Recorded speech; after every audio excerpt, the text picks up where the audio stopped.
할렐루야. 네. 우리 옆에 분하고 인사합시다. 잘 오셨습니다.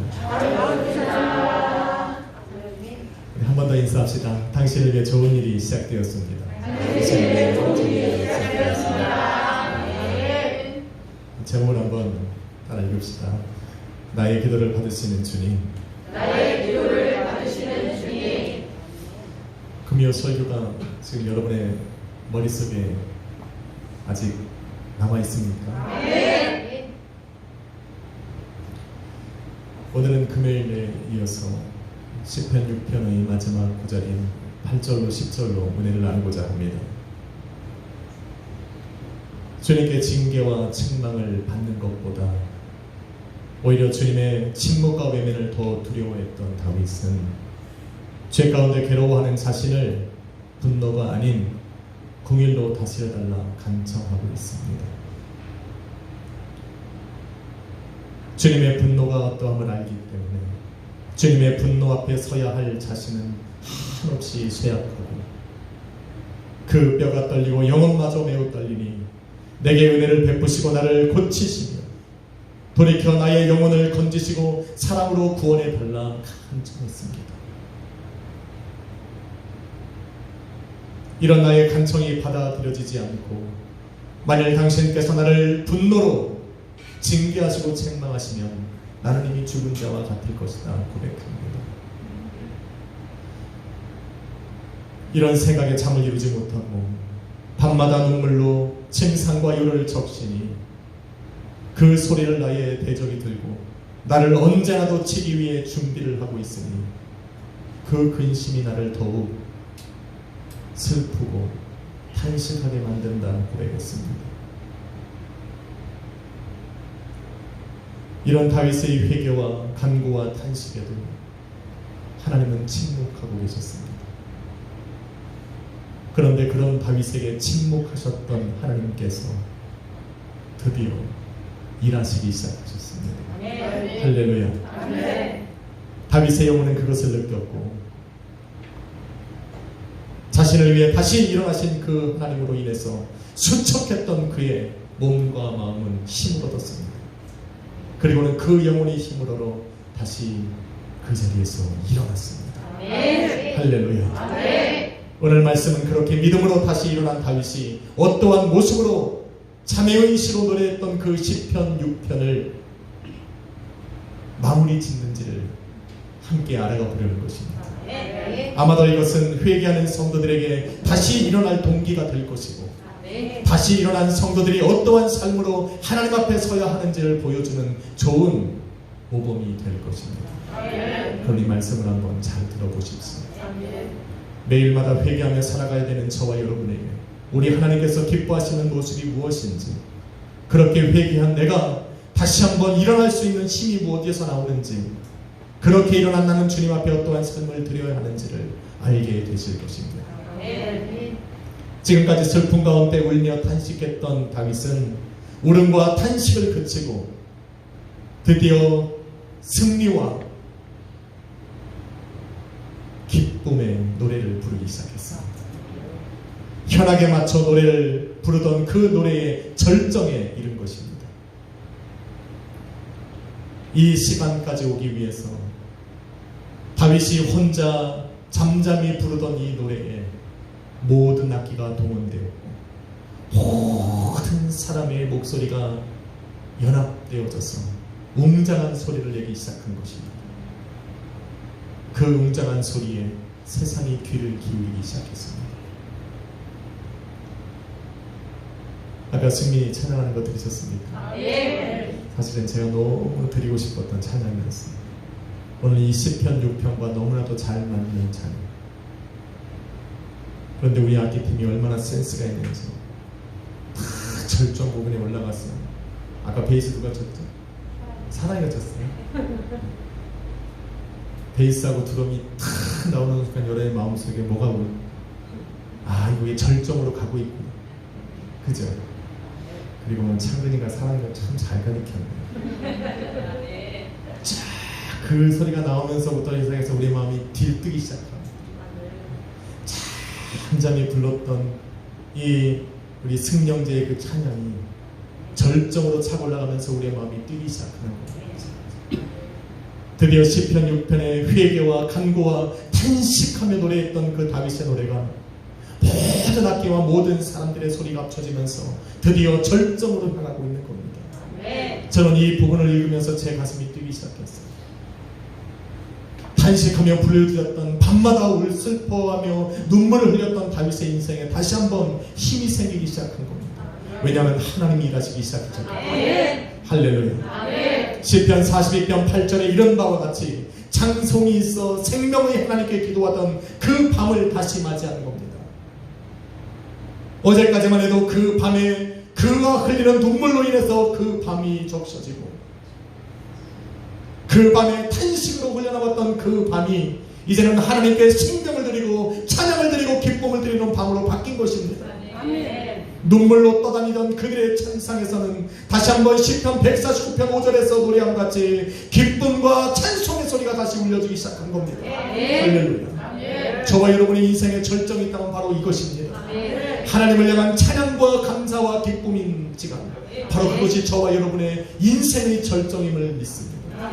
저녁에는 울음이 깃들지라도 아침에는 기쁨이 올 것이라 고백했던 다윗은 슬퍼하던 자신의 영혼을 깨워서 기쁨으로 맞이할 그 새 아침을 준비하기 시작했습니다. 할렐루야. 새 아침을 맞이한 다윗은 드디어 확신에 찬 목소리로 세상을 향하여 선포하고 외치기 시작합니다. 악을 행하는 너희는 다 나를 떠나라.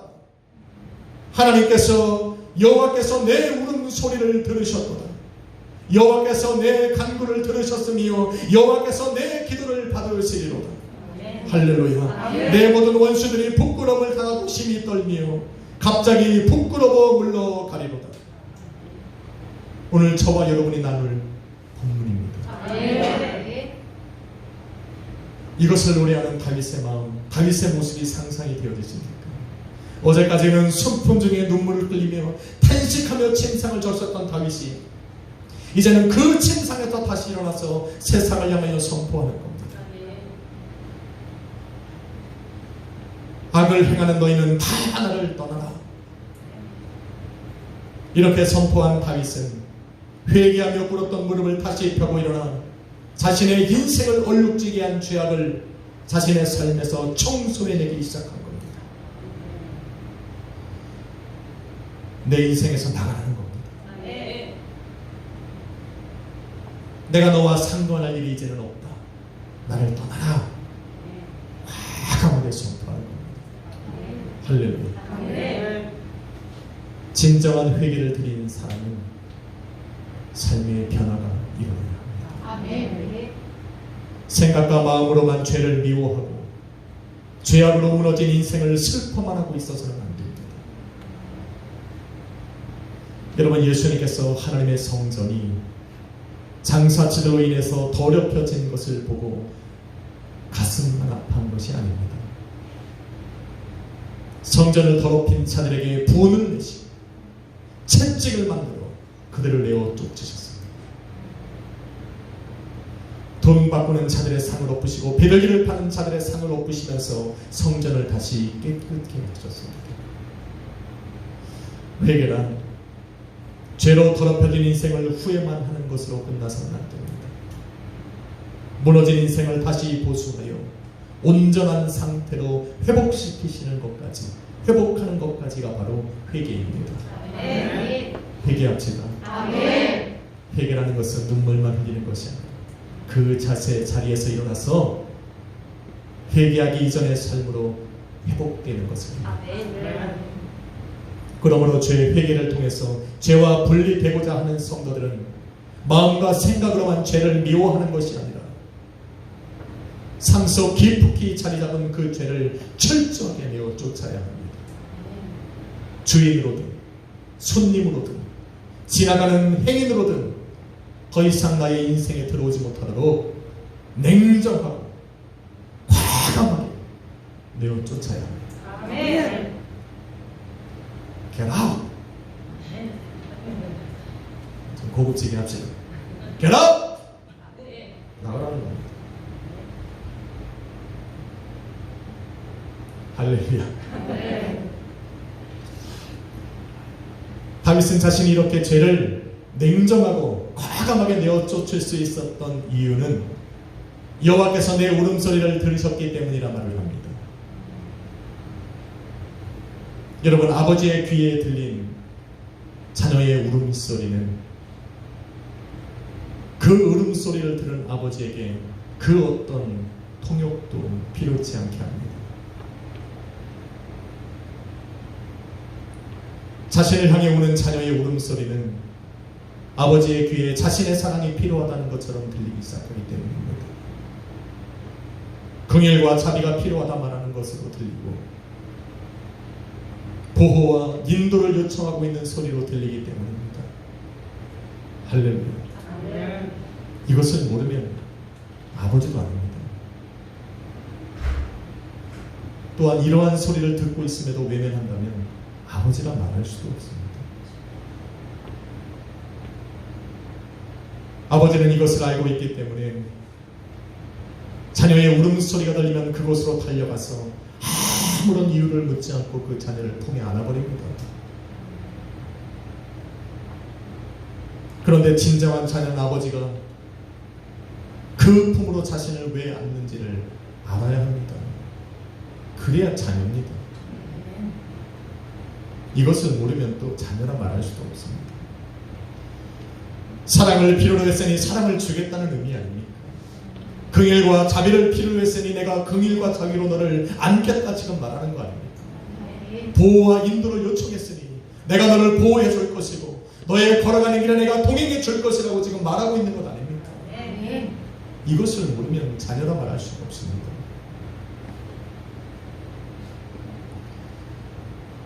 얼마나 간단하고 아름다운 방법입니까? 그런데 많은 사람들이 이 방법을 사용하지 못합니다. 이들은 자신의 감정을 잘 표현할 수 있는 고급진, 유창한 언어를 찾으려고 시간을 다 보내버립니다. 아버지, 제 마음이 지금 너무 슬프고 당신의 긍휼과 자비가 필요하고. 아버지가 답답해서 그냥 이미 감정은 끝난 겁니다. 아버지의 긍휼과 사랑을 필요로 하는 자녀들에게는 유창한 언어와 조리 있는 말이 필요가 없습니다. 할렐루야. 하나님께서 당신의 품에 안으시는 사람은 유창한 변사가 아니라 그 사랑에 목말라 하는 자녀의 간절함입니다. 할렐루야. 그래서 인자와 긍휼로 가득한 그 하나님의 마음의 직통으로 나아가는 방법은 하나님의 이름을 부르며 나는 당신의 사랑이 필요하다고 그 앞에 하면서 울고 부르짖는 겁니다. 하나님은 그런 소리가 들리면 이전에 그가 어떻게 살아왔던지 관심 없습니다. 일단 달려가서 안고 봅니다.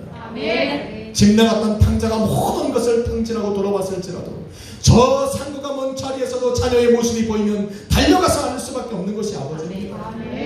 그게 아버지. 하나님 아버지의 사랑과 공의를 얻지 못하는 또 다른 부류의 사람들이 있습니다. 거짓으로 울고 가짜로 슬퍼하는 사람들. 눈치를 보면서 소리로만 소리를 웁니다.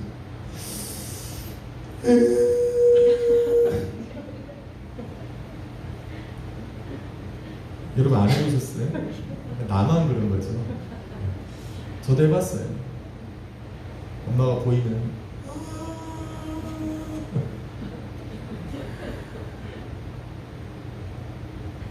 그런데 부모는 다 압니다.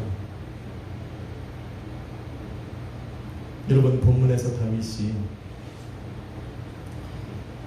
여호와께서 내 울음소리를 들으셨다 말할 때 사용한 동사는 현재 완료형 동사입니다.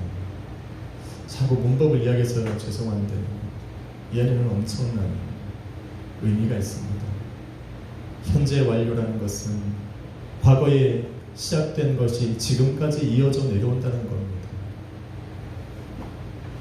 자신이 주님 앞에 울기 시작했을 때부터 지금까지 여호와께서는 내 울음소리를 듣고 오셨다라는 겁니다. 다윗은 하나님이 자신이 회개하고 간구하고 탄식할 때 침묵하시는 줄 알았습니다. 그런데 하나님은 다윗을 향하여 침묵하고 외면하는 것이 아니라 그 울음소리를 듣고 계셨다는 것.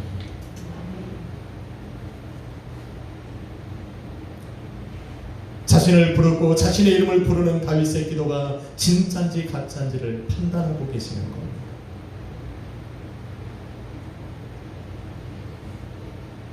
다윗이 밤마다 눈물로 침상과 유를 적시고 근심으로 눈이 쇠하고 그렇게 탄식하고 간청했던 그 기도가 진실인지 진심에서 나오는 것인지를 하나님이 지금 듣고 계셨다는 겁니다.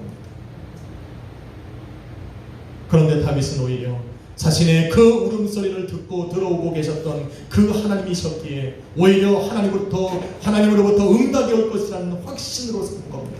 왜? 하나님을 향해 부르짖는 그것은 진실이었음을 자신이 알고 있기 때문에 그렇습니다. 하나님께서는 사람의 중심을 꿰뚫어 보이시는 분이십니다. 그런 하나님께서 나를 어떻게 판단하실까 우리는 생각할 필요가 없습니다. 주님께 기도하는 자신의 마음에 우리는 관심을 가져야 합니다. 하나님이 나를 어떻게 생각하실까? 기도하는 나를 하나님이 어떻게 바라보실까 우리가 고민하는 것이 아니라 지금 내가 하나님의 옆에 나아가서 예수 그리스도의 이름으로 기도하고 있는 내 마음이 진실인가에 관심을 가져야 합니다. 주님께 기도하는 나의 마음은 진실한가? 나의 회개와 탄식은 진심인가? 나는 정말 죄를 미워하고 그 죄로부터 분리되기를 원하고 있는가? 내 자신의 마음에 더 관심을 가져야 합니다. 왜냐하면 하나님은 그 중심을 꿰뚫어 보시기 때문에 그렇습니다. 만일 그 기도가 진심이었다면 나의 드리는 탄식과 울부짖는 소리가 진실한 마음에서 우러나오는 것이라면 하나님은 들으셨을 것이고 그 기도에 응답하실 것이기 때문입니다. 할렐루야. 다윗은 9절에서도 동일한 이유로 확신을 갖습니다. 여호와께서 내 간구를 들어오셨기에 여호와께서 내 기도를 받으시리로다. 여러분 8절에 나오는 울음소리가 weeping이라는 단어입니다. 흐느껴 울다. 소리가 날 듯 말 듯 흐느껴 오는 것이 바로 weeping이라는 울음소리. 9절에 나오는 간구는 cry라는 겁니다. 울부짖는 겁니다. 완전히 다른 거예요.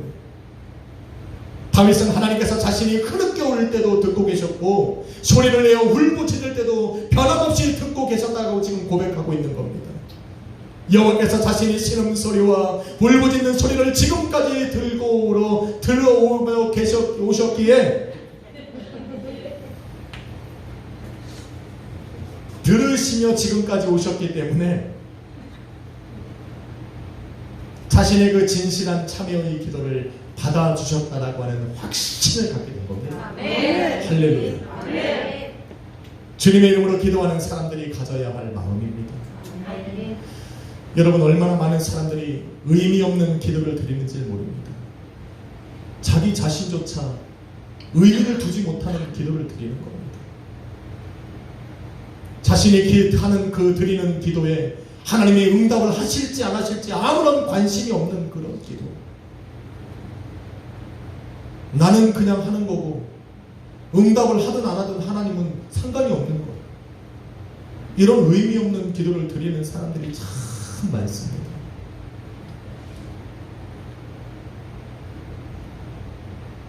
하나님께서는 자녀된 우리가 주의 이름을 부르며 기도를 시작하는 그 순간부터 모든 소리에 귀를 기울여 들으십니다. 그러니 모든 기도는 진실되어야 합니다. 그렇지 않으면 기도를 끝난 후에 확신을 가질 수가 없습니다. 내가 진실히 기도하지 않았는데 주님께 기도가 응답이 올 것이라는 확신을 갖지 못하는 건 당연합니다. 그러나 다윗처럼 내가 하나님 앞에 진실되이 나간 사람이라면 하나님의 응답이 나의 기도를 들으시며 오셨던 그 하나님께서 응답하실 것이라는 확신을 갖게 되는 것은 또한 당연한 겁니다. 할렐루야. 한번 인사합시다. 진실하게 기도합시다. 만일 기도하는 성도의 마음에 기도를 들으시는 하나님과 그로부터 응답이 올 것이라는 확신이 생기면 그 기도는 시간에 상관없이 가장 적절하고 가장 효과적일 때 그 기도를 들어오시던 하나님께로부터 응답을 받게 되는 것입니다. 아멘. 그 순간이 바로 가장 내 인생의 절정을 맞이하는 순간, 아멘. 노래의 절정이고, 그러한 기도를 드릴 수 있는 것이 바로 가장 아름다운 기도입니다. 아멘. 다윗은 지금 가장 아름다운 기도를 드리고 있는 겁니다. 다윗은 지금 해결되지 않은 어려운 상황 속에서 기도를 하고 있지만 나의 진실한 기도를 들어오셨던 그 하나님으로 인해서 하나님께서 응답하실 바로 그때의 마음과 생각을 두고 있습니다. 다윗은 지금 죄악된 사람들과 악한 사람들과 원수에게 나를 떠나라 선포했습니다. 그 소리를 들어오셨던 하나님께서 자신의 인생에서 원수와 대적과 죄와 모든 마귀의 권세를 물리치신 바로 그때의 마음을 두었기 때문에 담대하게 선포하는 겁니다. 그것이 바로 10절입니다. 내 모든 원수들이 부끄러움을 당할 것이고 심히 떨 것이고 갑자기 부끄러워 물러가리로다. 이것이 바로 확신에 찬 믿음으로 인해서 나온 선포입니다. 할렐루야. 지금 다윗의 삶은 편한 것이 없지만 자신의 기도를 들으신 하나님께서는 응답하실 것이고 그 응답이 이루어지는 바로 그때에는 자신을 괴롭히고 힘들게 하던 자신을 어려움과 공경에 처하게 했던 원수들이 없어가는 것입니다. 그곳에 가보니 하나님이 응답하신 바로 그때에 내가 도착을 해보니 그곳에 내가 내 마음과 생각을 두어보니 그곳에는 그런 원수들이 없다라는 겁니다. 자신을 주님에게로부터 멀리하게 했던 죄도 떠나가 없고 자신을 대적하던 자들도 공격하라고 준비하던 자들도 없더라는 겁니다. 그래서 지금 10절을 과감하게 선포하는 겁니다. 그들은 부끄러워 떠나갔을 것이다.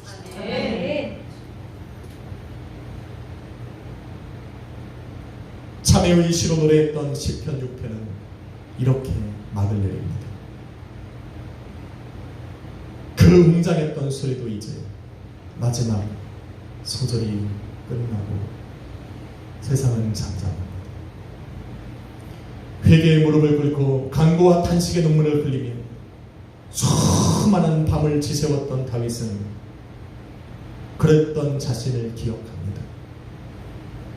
때로는 아주 작은 신음소리로, 때로는 크게 울부짖는 소리로 주님 앞에 나아갔던 자신을 기억해 주셨던 그 주님을 기억합니다.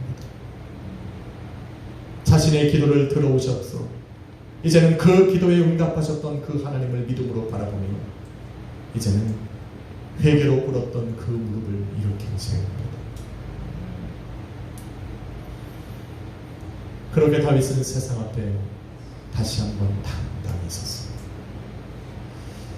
다윗의 이 모습이 날마다 회개하며 주님 앞에 나아가는 저와 여러분의 모습이 되기를 저는 간절히 소망합니다. 죄에 자유롭지 못하기에 날마다 회개할 수밖에 없는 우리들, 그러나 그 회개의 끝은 오늘 다윗의 모습처럼 그 하나님의 신실하신 속을 의지하여 다시 일어나야 합니다. 그래야 우리에게 준비해 놓으신 그 새 아침이 우리에게 소망으로 기다려지게 되는 것입니다. 할렐루야. 사랑하는 성도 여러분, 주님의 이름으로 드리는 기도가 회개의 기도이건 간구와 탄식의 기도이건 그 마음은 진실해야 합니다. 주님께서 듣고 계시기 때문입니다. 입을 열어 찬양할 때도 마음으로 묵상하고 큰 소리로 외치며 주님의 이름을 부를 때도 진실한 마음으로 해야 합니다. 주님께서 다 듣고 계시기 때문입니다. 진심으로 기도했다면 이제 확신을 가져야 합니다. 자녀의 기도를 결코 헛되이 받지 아니하시는 주님은 가장 정확한 때에 긍휼과 자비로 때로는 구원과 그 사랑의 편을 펴서 일하실 것입니다. 그렇게 하심으로 자녀의 삶에 그들의 인생의 절정을 경험하게 하십니다. 한 주간이 바로 이 절정의 순간이 되기를 저는 소망합니다. 아멘. 여러분이 매일마다 자녀를 앉혀놓고 때로는 그 매일 예배를 붙들고 여러분이 예배하는 그 순간이 여러분의 인생의 하루의 절정이 되기를 소망합니다. 아멘. 한 주간 저와 여러분의 삶에 회개할 수 있는 또 주의 이름을 부를 수 있는 기도의 시간이 있음을 감사합시다. 아멘. 또한 우리의 삶에 예배와 찬양을 드릴 수 있는 시간이 있음에 감사하고 아멘. 그로 인해 하루를 승리할 수 있음에 우리는 또 감사하며 살아갑시다. 아멘. 이렇게 한 주간 저와 여러분은 승리할 것입니다. 아멘. 힘든 것들, 어려운 것들을 다 예수 그리스도의 기도 앞에 내려놓고 한 주간을 승리하며 하루를 살아갑시다. 아멘. 저는 말씀을 마치고 아까 우리 승민이가 불렀던 찬양을 부르려고 합니다. 다윗이 오늘 8절로 10절에 드렸던 그 기도에 하는 마음에는 오늘 찬양이 있었을 것입니다.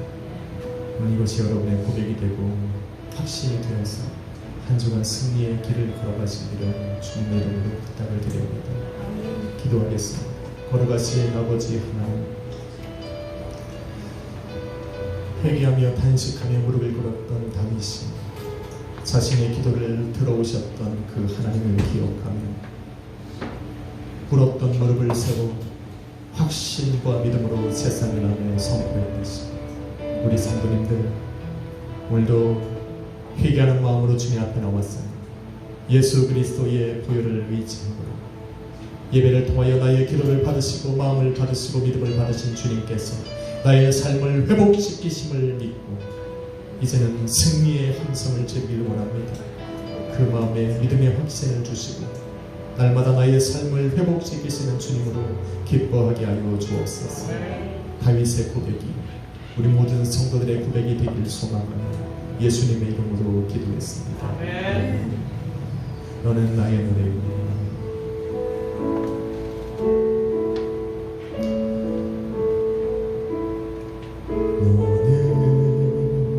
나의 노래이니라. 너는 나의 노래이니라. 내가 너로 인하여서 기쁨을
시간에